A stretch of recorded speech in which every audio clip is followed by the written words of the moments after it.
Welcome to this week's edition of Flashback Friday, your opportunity to get some good review by listening to episodes from the past that Jason has handpicked to help you today in the present and propel you into the future. Enjoy. This show is produced by the Hartman Media Company. For more information and links to all our great podcasts, visit hartmanmedia.com. Welcome to the Creating Wealth Show with Jason Hartman. You're about to learn a new slant on investing, some exciting techniques, and fresh new approaches to the world's most historically proven asset class that will enable you to create more wealth and freedom than you ever thought possible. Jason is a genuine self-made multimillionaire who's actually been there and done it. He's a successful investor, lender, developer, and entrepreneur who's owned properties in 11 states, had hundreds of tenants, and been involved in thousands of real estate transactions. This program will help you follow in Jason's footsteps on the road to your financial independence day. You really can do it. And now, here's your host, Jason Hartman, with the complete solution for real estate investors. Hey listeners, I just want to apologize for the audio quality on the first part of this show, this episode. It is only the first part for just a few minutes during my monologue portion. And then when we have our guest, the sound quality is improved dramatically. So please bear with us. Apologize. We will try to make sure it does not happen again. Welcome, listeners from around the world in 164 countries. This is your host, Jason Hartman, episode number 686. 686. Well, I woke to the tragic news this morning, Sunday morning, as many of us did, to the terrorist attack in Orlando, Florida. A 29-year-old Islamic radical went in and killed a bunch of people. He was targeting gays, apparently. These are the early stories coming out. We'll see how this is corrected. We'll see if this guy had contact with the FBI. We'll see what his Afghani ties were. Apparently, he was born in the U.S., Afghani parents. And maybe most interestingly of all, will we see any coverage about him being on antidepressant pharmaceutical drugs, on benzodiazepine type drugs? These mass shooters, that's the thing they have in common. It's always the prescription drugs. Yet you don't see this stuff covered because look at all those commercials on TV for those pharmaceutical companies. Yes, I know. Very little coverage. Only the alternative media covers this kind of stuff. And then everybody doubts it because they say, well, you can't rely on what TMZ reported. I don't know. Maybe it's a lot more reliable than CNN. Maybe someone knows. Did Donald Trump buy CNN? Here's the reason I ask. That's all they talk about is Trump. I mean, it's mind-boggling. I don't have television, as you may know. I've told you that. I canceled my television a few years ago. I just have internet access in my house, and so I watch streaming services and surf around on the computer. But when I go to a hotel, and I'm on my way to a hotel now because I'm on my way to be driven by my self-driving car, to be driven to San Diego, escape the heat a little bit, and that's a game changer, like I've talked about. Because here I am, it's going to be 102 degrees in Scottsdale, Arizona today, and it's going to be 70 degrees in La Jolla, California today, where I am going. And my car will drive me there almost effortlessly. And imagine when that car is completely autonomous, where I could literally get into the car and go to sleep and go to the much more expensive real estate market that I don't have to pay to live in. And the car will stop along the way and charge itself or fuel itself automatically.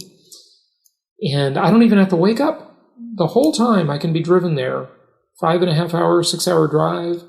I'll just wake up in San Diego to a much nicer climate.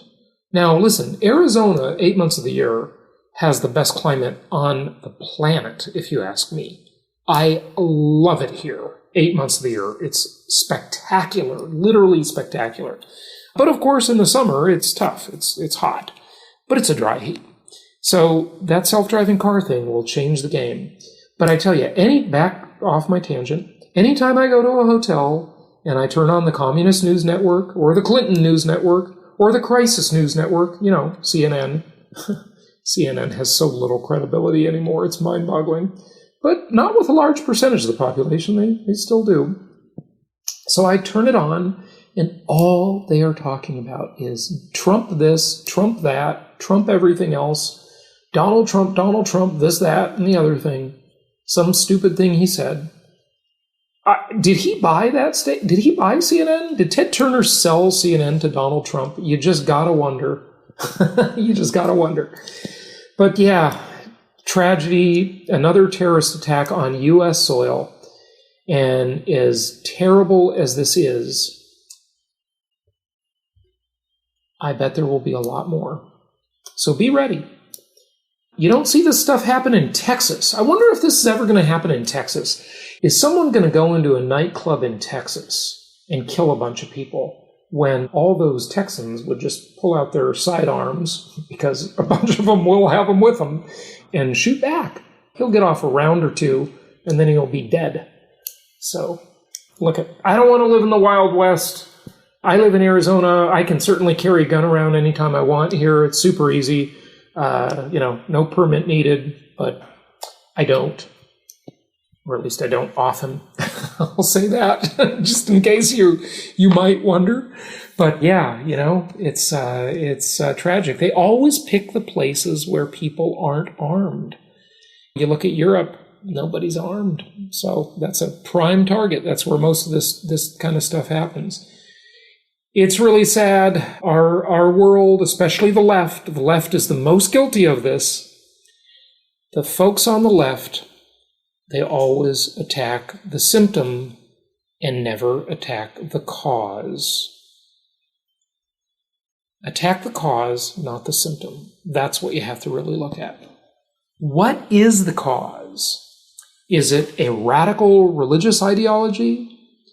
Is it pharmaceutical drugs? Is it immigration control that we need to talk about? I don't know. What is it? I'd love to hear back from you. In fact, if you want to have an intelligent discussion and you're an expert on these subjects in some way, come on the show. I'd love to interview you. It'd be interesting to talk about. Okay, so this is a real estate investing show, right? Yeah, it is, but I'm pretty upset about this, as I'm sure many of you are. So I just thought it was worth a comment, and of course, worth some prayers, but much more than that, it's worth really doing something about on a more political level. So we have to talk about this kind of stuff.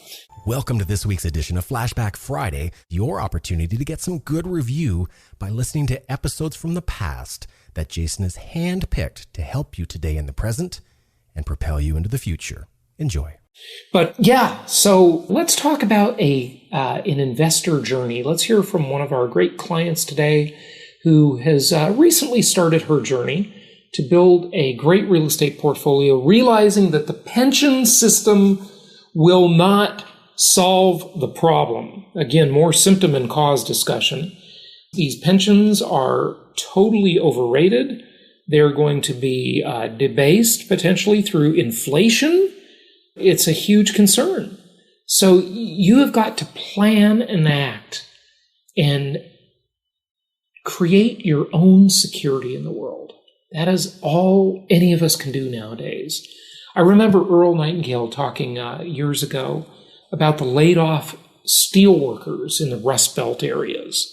And he would say, or the auto workers in the Detroit area. He would, someone would stick a microphone and a camera in front of one of these people laid off because the plant shut down or they laid off a bunch of workers. Well, I've been doing this 20 years. I don't know anything else.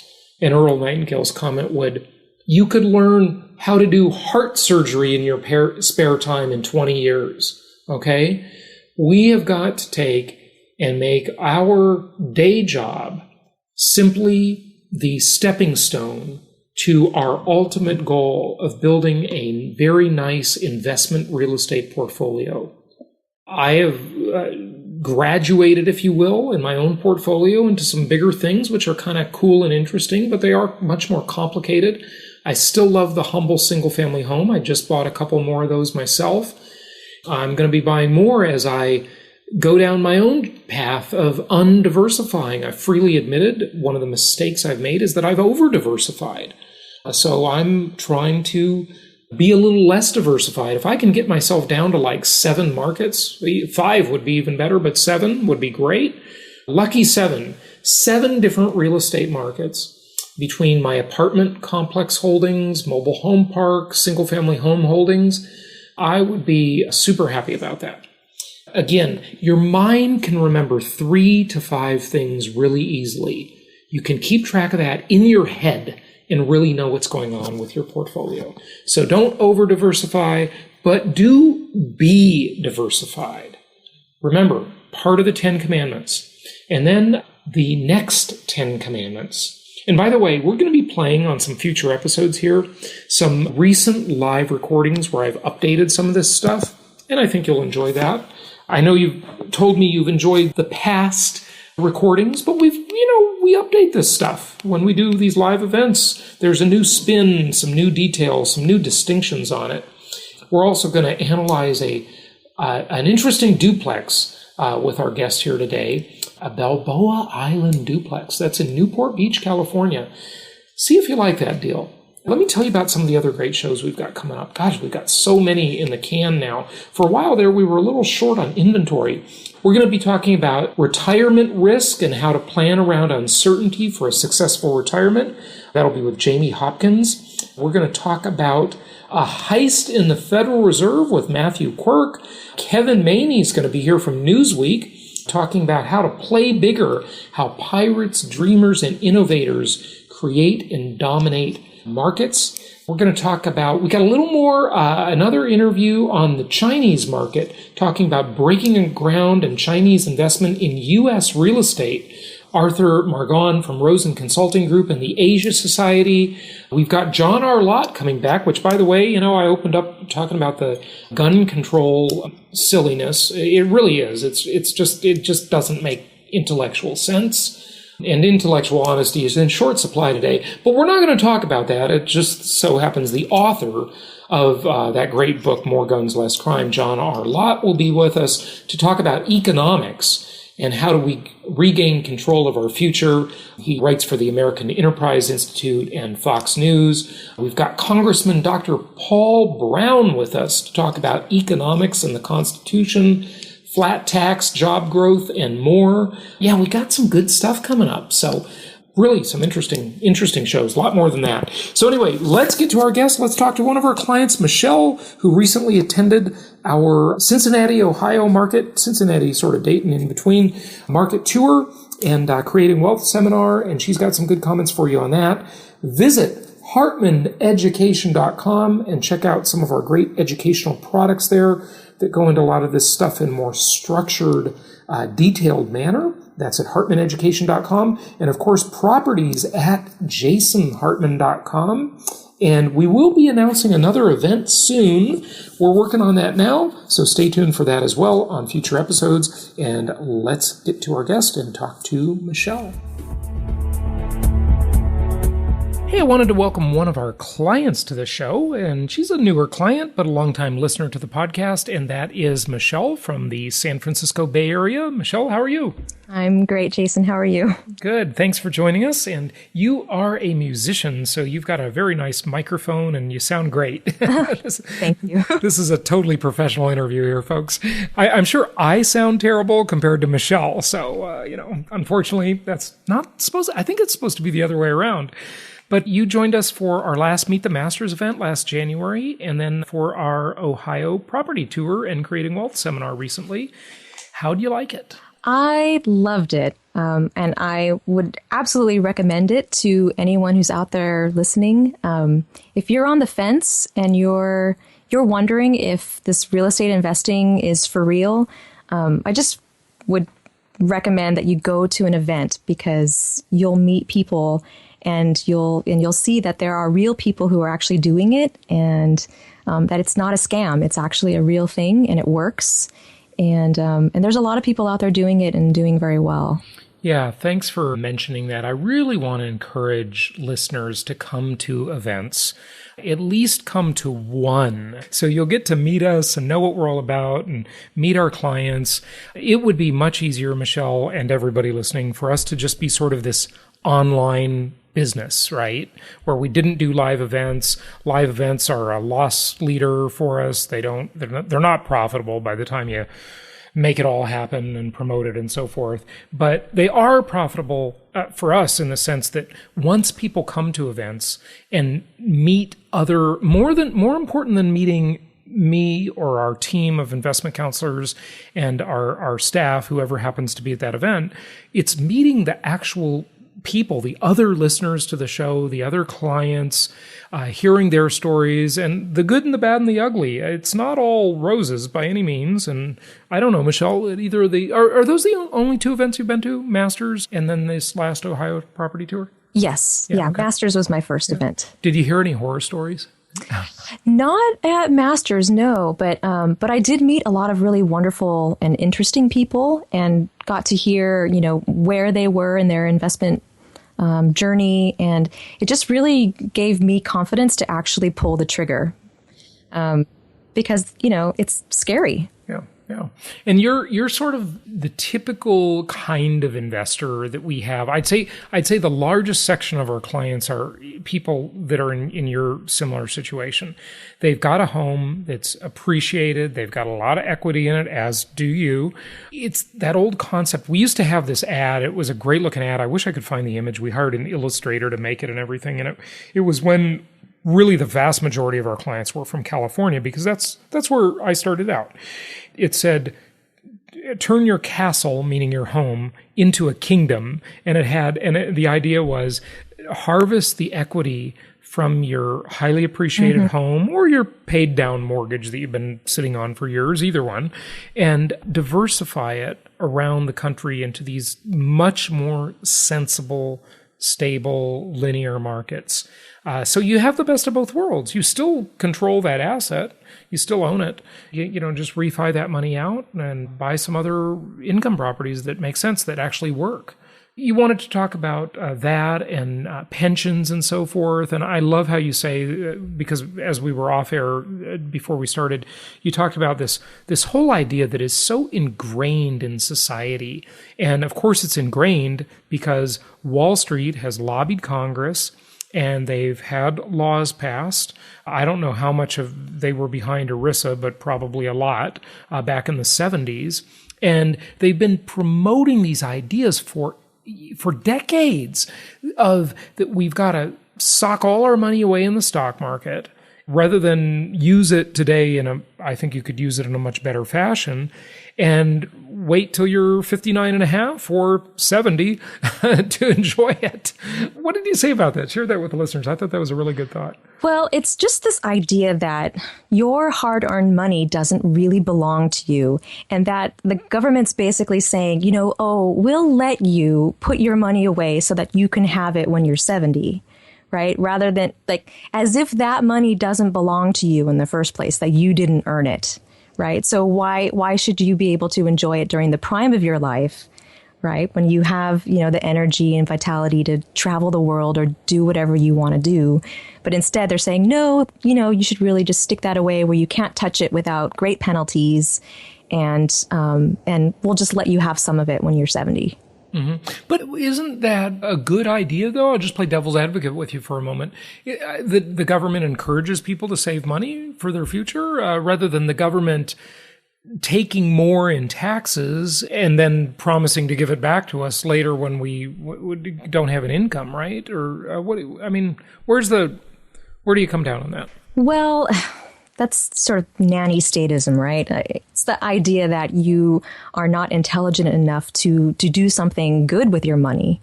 Or, if you want to do something more aggressive or something more clever with your money, that they don't encourage that, right? They just encourage you to do the simple, safe, boring, and actually really not effective thing.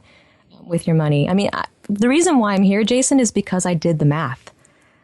And when I finally got this tenure track position, and I was in a place where I could really step back and look at the bigger financial picture of my life. I was curious, where am I going to be at retirement? And I looked at my pension and I did a bunch of projections. And when you take into account inflation, it's not pretty. It's not what people think it's going to be. And then I looked at, socking away the max in, 403B and in an IRA, Roth or normal. And you add all of that up, you say maybe the stock market is going to do 8%. And then you take into account inflation and the fact that money will be taxed at income, right? When you withdraw it. And look, nobody listening would be dumb enough to think that tax rates will be lower. Right. But because Michelle, here's the thing. Like the way I heard that pitched to me many years ago is that, look, when you retire, you're going to be in a lower tax bracket. Right. And I'm thinking, that on its face is such a messed up idea. The idea is that I'm going to retire and be poorer than I am now. I hope I'm going to be a lot richer than I am today when I retire. Exactly. Yeah. Exactly. So just that part of it first is wrong, but also the fact that the government is so dysfunctional and so broke that the idea that tax rates will actually be lower. Yeah, based under, I mean, the thing they're saying is that under the current tax scheme, that yes, if you're making a lot of money today in the prime of your career and you're working hard and you're in your peak earning years, and then when you retire, you live more modestly, which who wants that idea, right? But whatever, we'll take that on its face and let it go. And your income will be lower, so your tax bracket will be lower. Well, yeah, but first of all, the tax scheme it's a dynamic thing. And as the government gets more broke, they tax more. So that's the first problem with that theory. And then the second problem is, who wants to be poorer in the future? Exactly. It's crazy. Yeah. It makes no sense. Yeah. So if you do, let's talk about that math you did for a minute. So if the S&P does 8%, for example. I don't know. Do you think it's going to do 8% in the foreseeable? It's so overvalued currently. It's inflated due to money printing. I don't know. Right. Of course. But that's a complex discussion to have. But if we say someone listening is 30 years old right now, and for the next 3 decades, do you think the S&P will average 8%? God, I don't know. But let's just give them that. Let's say it does average 8%. Okay? Sure. And let's say that real, I'm not talking about fake manipulated inflation rates, but real inflation over that same course of time.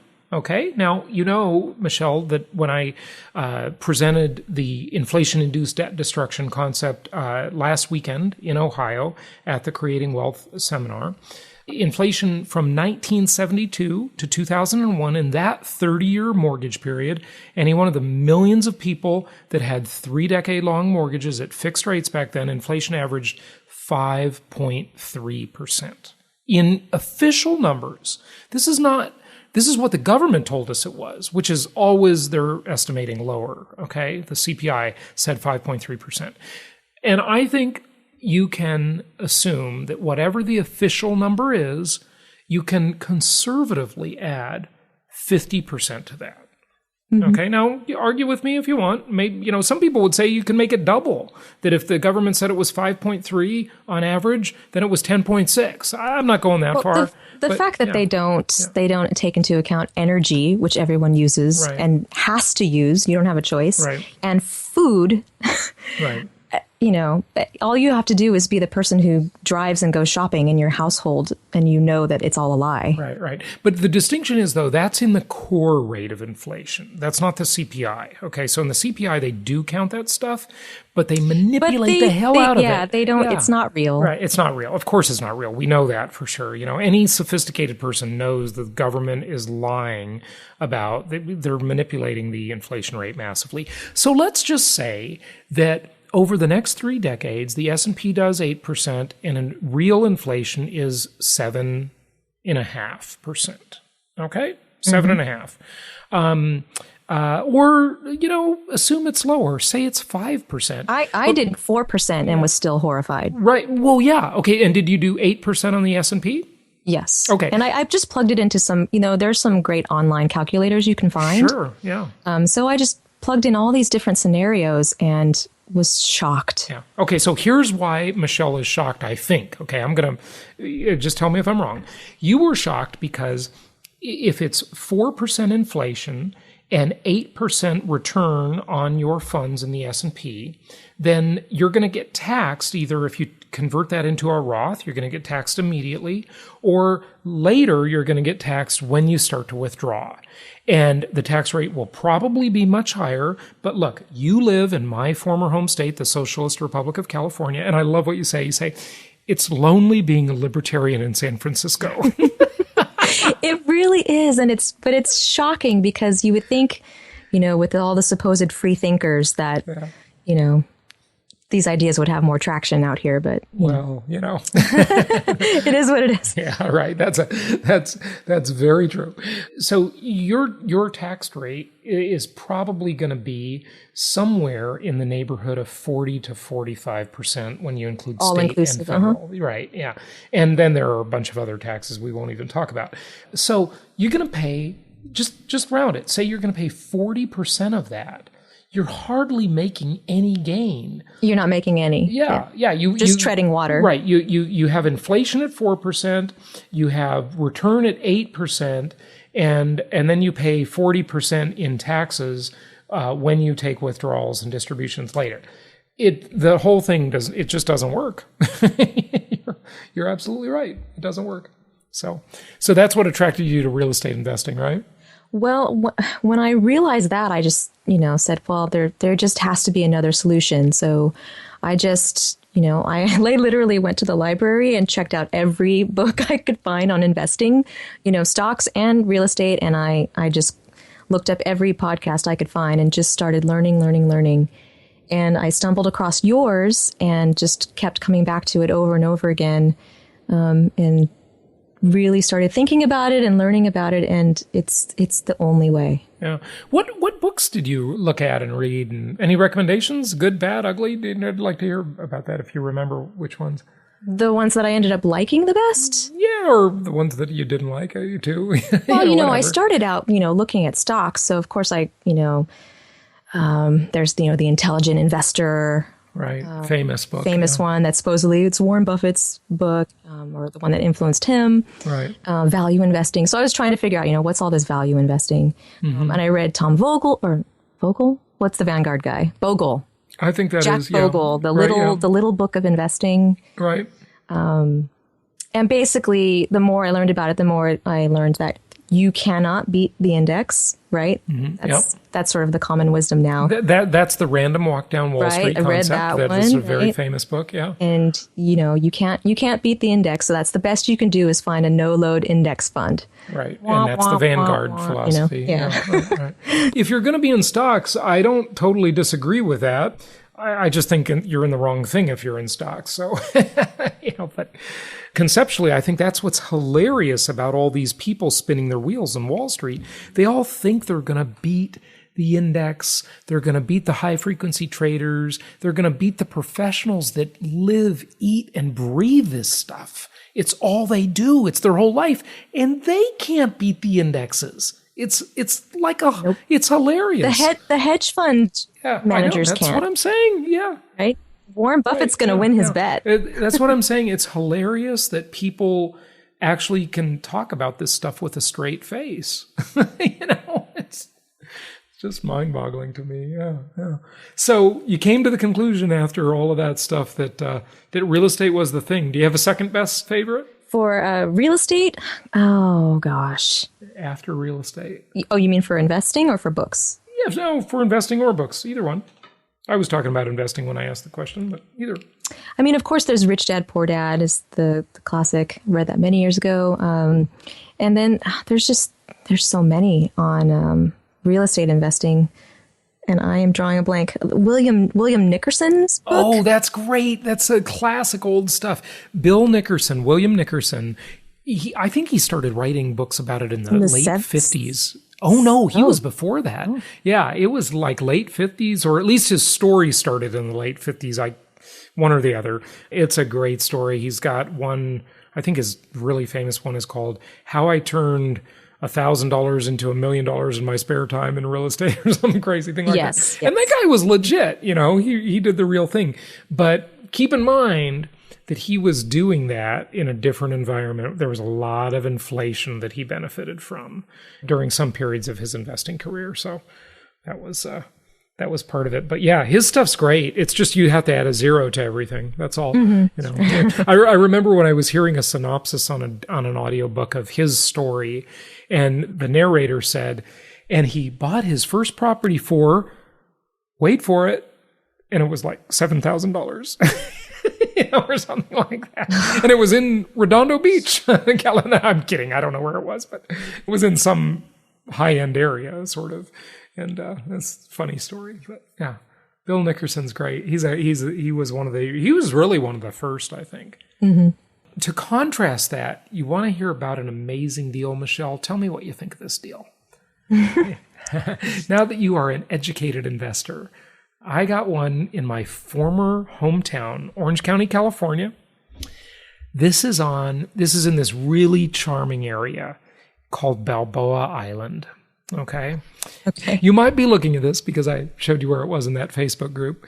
This property is a duplex on Balboa Island. I wonder what the listeners are going to think of this deal. If you're interested, contact us. We can help you buy this property. Okay. Because, we are a California licensed company. Okay.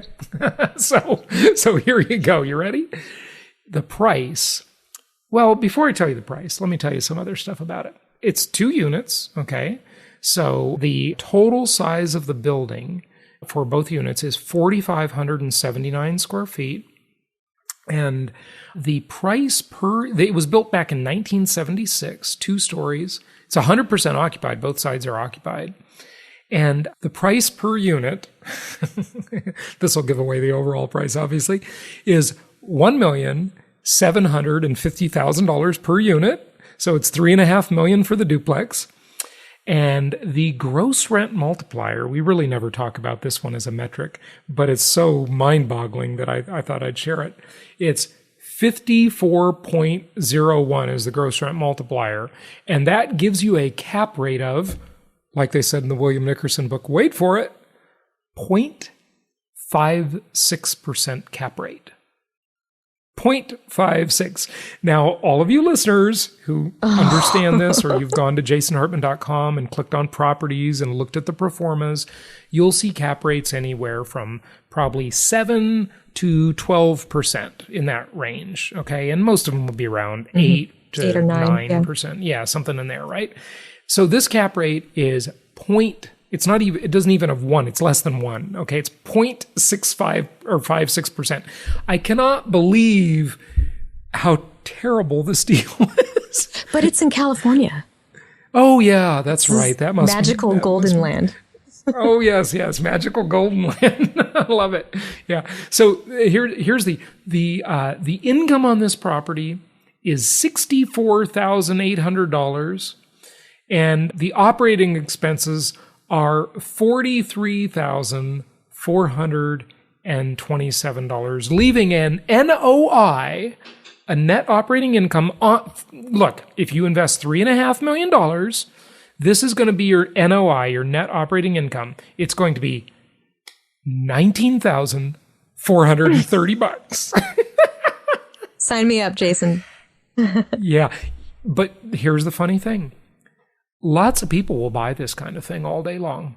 I mean, maybe not quite as bad as this one, but lots of beachfront duplexes, and this isn't even on the beachfront, by the way. I know what street this is on. I'm very familiar with it. A lot of these, beach area properties sell for these ridiculous. They're just terrible deals. And look, you live in the San Francisco Bay Area. I mean, you got this kind of stuff all over the place. In fact, if we did the same type of analysis on the house in which you live, because you told me about it, I bet it's not too far from this one, in terms of the cost to buy it versus the income it would produce, Yeah, it's amazing. And these people that buy this stuff actually call themselves investors. It's hilarious. Well, are they just looking for a place to store their money in dollars, right? A lot of those are Chinese buyers, right? And they just other want foreign buyers. Yeah, a store for their money. Yeah. They don't even care. So yeah, that's kind of true. I mean, that's a good point. In a world of negative interest rates, where in some places you literally have to pay the bank to hold your money, and if it's here in the U.S., you barely get paid for the bank to give you money. I opened up a couple of accounts at another bank just to stay under the FDIC limit. It's a great problem to have. I love that problem. But I actually got a thank you note. I couldn't believe it. After opening the account, and I think it's because the woman liked my dog so much, but I don't know. They used to give you gifts like toasters and stuff when you open bank accounts, but not anymore. It's like they're doing you a favor for keeping your money. I guess that's the way you could look at this property. Yeah, that's about what it is. But it does have a corner lot. Well then. So there you go. Yeah, unbelievable.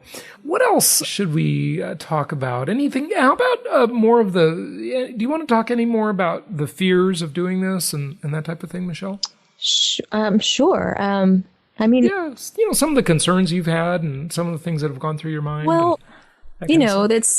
I'm sure it's similar to what a lot of people are thinking, like, well, what if the tenants destroy the place, or what if they don't pay, vacancy and all of these things. And that definitely is a concern. And so that's why I decided to come to some events, because I wanted to be able to just vet the entire process.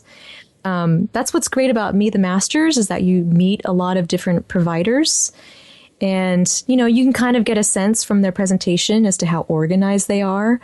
But then beyond that, so my first property is in Memphis. And so I actually went to Memphis for a day, and it's worth it. It's worth the plane ticket to go there for a day just to see the operation and know that it's real, right? The properties are real. The company is legitimate. You meet the people that you're going to be working with virtually, moving forward. And so that's a great idea. That's not one of our events, but go and meet with our providers in one of our markets. Just fly out there and have them drive you around and show you their operation, their properties, go see their office, meet their staff, meet their team. This stuff's for real. Mm-hmm. And I can tell you from Cincinnati that we were just blown away with the provider there. She's awesome. And I think she sold a lot of properties just based on just what a fantastic businesswoman she is. Yeah, so. She really is. She's very good. Very good. She does a great job. No question about it. Other operators in other markets, they do a great job too. Maybe not as nice an event as that one, but they run fantastic businesses. Like I just bought 2 more properties in Memphis. And last year I bought another 2 properties in Memphis from a different provider we have there. So we have a couple different local market specialists. And now I've purchased 2 from each in the last year and a half.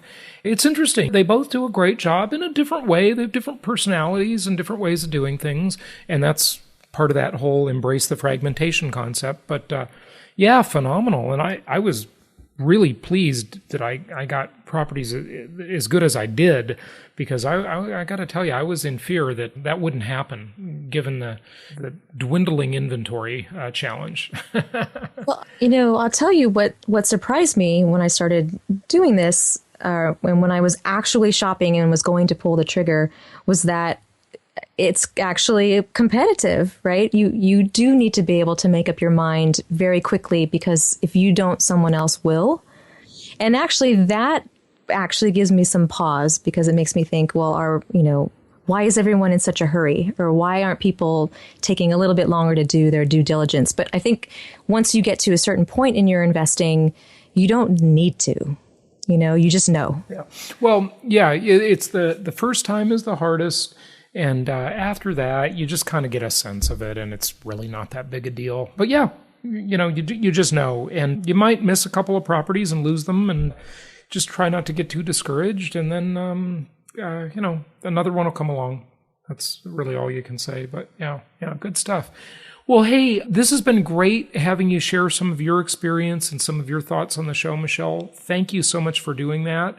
Do you have any particular plans or goals for your investing? I know you're kind of a planner, so I thought I'd ask you that question. Well, we're in the process of doing a cash out refi on the house.